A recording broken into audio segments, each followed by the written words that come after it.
दिन पैदा किए गए हों और रोशनी पहले दिन पैदा की गई हो, ये तो कतई गैर सही बात है।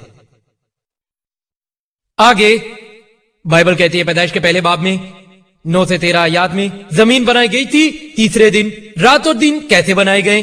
जमीन के बगैर, क्योंकि दिन का इन्हिसार तो जमीन की गर्दिश पर है। जमीन के बगैर रात और दिन कैसे बन गए थे? चौथा नुक्ता, पैदाइश की किताब बाब नंबर 1 9 से 13 आयत में है, जमीन तीसरे दिन पैदा की गई थी। पैदाइश के पहले बाब 14 से 19 आयत में है, सूरज और चांद चौथे दिन बनाए गए थे। आज साइंस हमें बताती है कि जमीन अपने बुनियादी जुज सूरज ही का हिस्सा है। वो सूरज के बगैर मार्ज वजूद में नहीं आ सकती, ये भी गैर सही बात है। पांचवा नुक्ता, बाइबल कहती है पैदाइश के पहले बाब में 11 से 13 आयत में, सब्जियां, जड़ी बूटियां, झाड़ियां, दरख्त ये सब बनाए गए थे तीसरे दिन के अंदर। और सूरज पैदाइश का पहला बाब 14 से 19 आयत में बनाया गया था चौथे दिन। सब्जात सूरज के बगैर मार्ज वजूद में कैसे आ सकता है? और वो सूरज के बगैर कैसे नशोनुमा पा सकता है?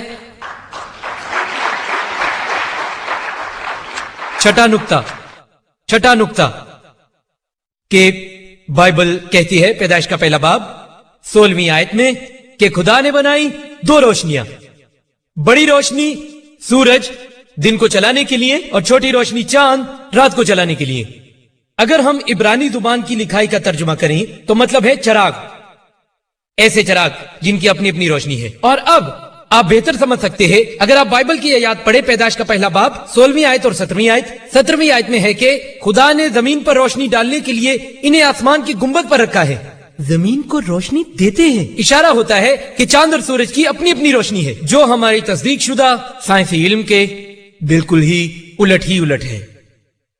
कुछ सुलह पसंद लोग ऐसे भी हैं जो कहते हैं कि जिन 6 दिनों का जिक्र है बाइबल में, दरअसल वो तवील दौरानिया जो कुरान में है, लंबा अरसा 24 घंटों वाले 6 दिन नहीं।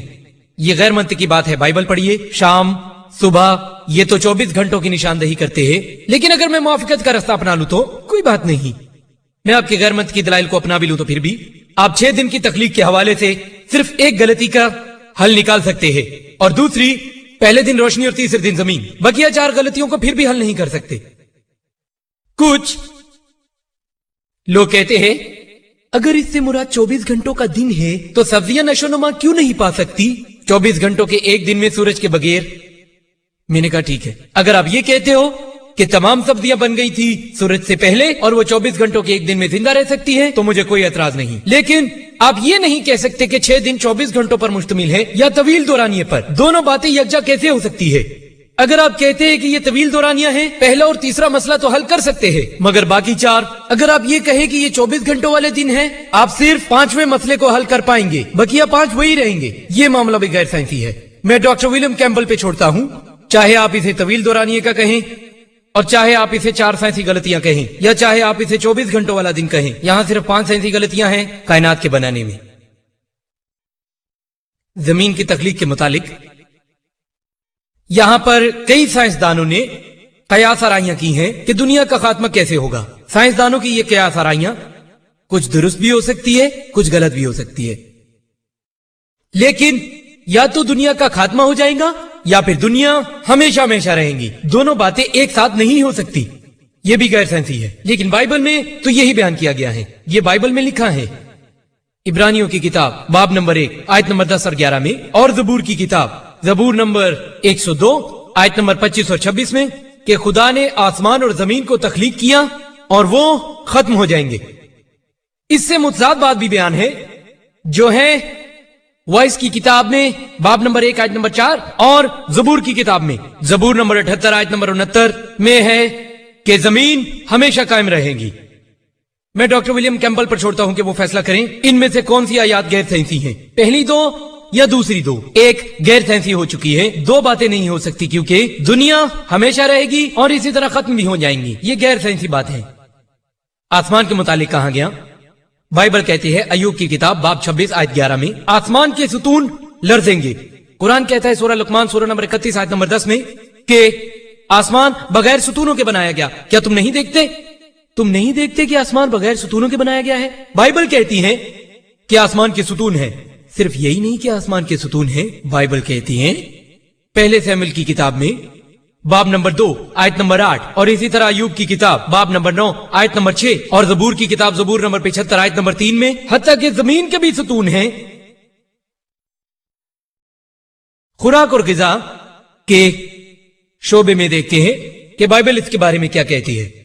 बाइबल कहती है पैदाइश की किताब बाब नंबर 1 आयत नंबर 29 में कि खुदा ने तुम्हें दी तमाम जड़ी बूटियां और बीज, बहुत से फलदार दरख्त ऐसे के जिनका बीज तुम्हारे लिए गोश्त हो। नई बैनुल अक़वामी इरशाद कहती है बीज वाले पौधे और फलदार दरख्त फल देते हैं, बीज देते हैं तुम सब के लिए, सब के सब। आज यहां तक कि आम आदमी जानता है कि यहां कई जहरीले पौधे होते हैं, जैसा कि वाइल्ड बेरीज, स्ट्रिचनीज, दतूरा, वो पौधे जिनमें तजाबियत होती है, ओलिएंडा, बाकाई पॉइल्ट, जो ऐसे हैं कि इन्हें हजम करें यानी खाएं कभी इम्कान है कि आप मर जाएंगे। ये कैसे हो सकता है इंसान और कायनात को बनाने वाला ये ना जानता हो कि इनको खाने से वो मर जाएंगे। मैं उम्मीद करता हूं कि डॉक्टर विलियम कैम्पबेल अपने मरीजों को जड़ी बूटियों वाली कोई खुराक नहीं देते होंगे। बाइबल में एक साइंसी आजमाइश है, हमें कैसे पता चलेगा सच्चे मानने वाले का।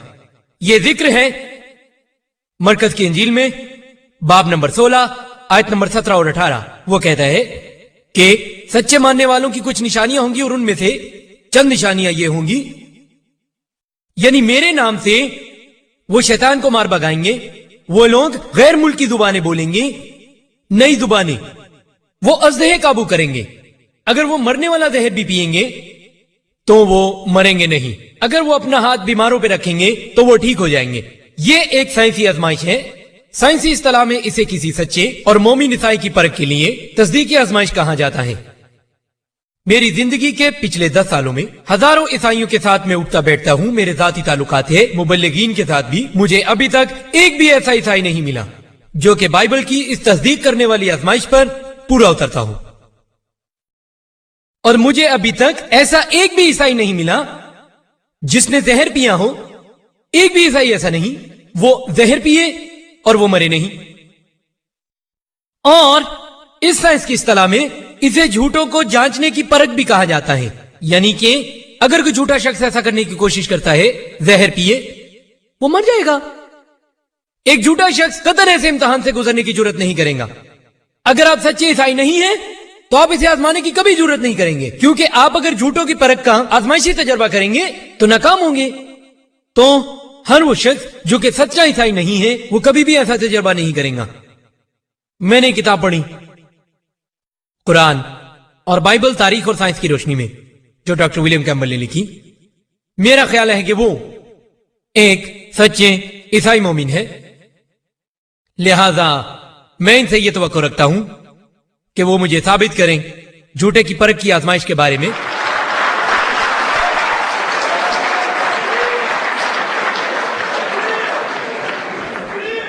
मेहरबानी से आप सब आराम से बैठिए, बराए मेहरबानी सुकून रखिए। मैं कतन ये नहीं कहूंगा डॉक्टर विलियम कैम्पबेल से कि वो जहर पी के दिखाएं, क्योंकि मैं मनाजरे को खतरे में डालना नहीं चाहता। मैं क्या करूंगा, मैं सिर्फ उन्हें यह कहूंगा कि गैर जुबानें बोले, नई जुबानों में। जैसा कि आप में से अक्सर लोग जानते हैं कि इंडिया एक ऐसी जगह है जहां हजारों जुबानें और मुकामी बोलियां बोली जाती हैं।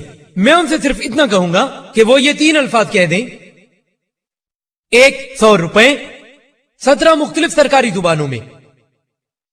इंडिया में सिर्फ 17 सरकारी जुबानें हैं। डॉक्टर विलियम कैम्पबेल की सहूलत और आसानी के लिए मेरे पास एक 100 रुपए का नोट है